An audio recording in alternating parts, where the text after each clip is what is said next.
In this simple video tutorial, I'm going to share with you how you can change your name on Fiverr. You can simply choose to change your Fiverr username in just few simple steps. When you head into your Fiverr account, on the settings page, tap on account. On this page of account info, when you tap onto your name, you can get access to edit or change it.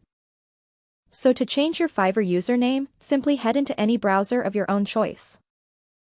I recommend the Chrome browser on your phone. Then go to the Fiverr website. Make sure to log into your account. On this page, tap right here on these 3 lines. Then scroll down onto the settings option. On this page, you will see the option of name. Tap into it to edit to any other username of your own choice. Then tap on Save Changes. Your name will get changed and updated successfully.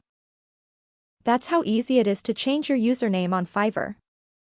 If you have any questions, just let me know in the comments section down below.